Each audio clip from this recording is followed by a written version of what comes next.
ప్రస్తుతం మనతో పాటు మాజీ ఎమ్మెల్యే పుట్ట మధు గారు ఉన్నారు. మధు గారు చెప్పండి, ఈ రోజు అంటే కరీంనగర్ లో చూసుకున్నట్టయితే కావచ్చు, యావత్ తెలంగాణలో రైతు పండుగలు జరుపుకుంటున్నారు, ఆరోగ్యాలకు సంబంధించి పండుగలు జరుపుకుంటున్నారు, కార్మిక పండుగలు జరుపుకుంటున్నారు. యావత్ 4 కోట్ల మంది అసలైన సిసలైన పండుగ జరుపుకుంటున్నారు. అవునంటారా కాదంటారా? కాంగ్రెస్ వాళ్ళు మాత్రం జరుపుకుంటున్నారు.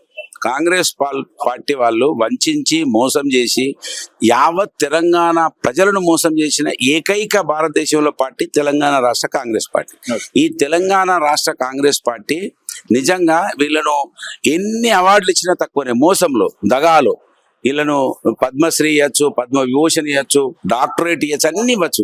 ఒక్కటన్నా వీళ్ళు చేసింది మంచిగా ఉంటే, ఏ ఒక్కటన్నా ఇప్పటి వరకు మీరు వీడియో విన్నారా, రికార్డ్ విన్నారా? ఎక్కడన్నా ప్రజలు, నేను ఒక్కటే అడుగుతున్నా మిమ్మల్ని, మీ ద్వారా ఈ తెలంగాణ రాష్ట్ర కాంగ్రెస్ ప్రభుత్వాన్ని 2000 పెన్షన్ 11 నెలలు ఇచ్చిరా నేను అడుగుతున్నా. 2000 పెన్షన్ 11 నెలలు ఇచ్చిరా అంటున్నా. ఇస్తే మీరు సంబరం చేసుకోండి. 4000 దేవుడు ఎరుగు, 2000 11 నెలలు కదా తమ్ముడు. ఆ తర్వాత రైతులకు రుణమాఫీ మొత్తం చేసిండ్రా, మీరు సంబరాలు జరుపుకోరి. మిమ్మల్ని నిలదీస్తున్నారు ఆఫీసులల్లో, కనబడుతున్నది కదా.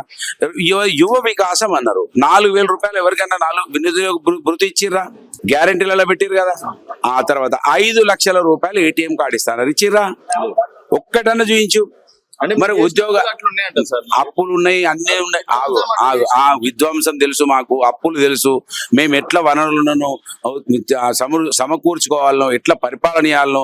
100 సంవత్సరాల పైబడ్డటువంటి కాంగ్రెస్ పార్టీకి మాకు చెప్తారు ఆనే? మీరు మాకు తెలియదు ఆనే ఎన్ని అప్పులు ఉన్నాయో, ఎట్లా చేయాలనో మాకు తెలియదు. ఈ సిపాయి అమితాబ్ బచ్చన్ చెప్పిండు కదా, చిట్టినాయుడు. ఈ చిట్టినాయుడు ఇప్పుడు అవి ఎందుకు మర్చిపోయాడు? మళ్ళీ అప్పులు ఉన్నాయని చెప్తాడు. అప్పుడు అప్పులున్నాయి మాకు తెలుసు, అయినా మేము పథకాలు అమలు చేస్తామన్నారు కదా. ఇవి బక్వాస్, బోకస్.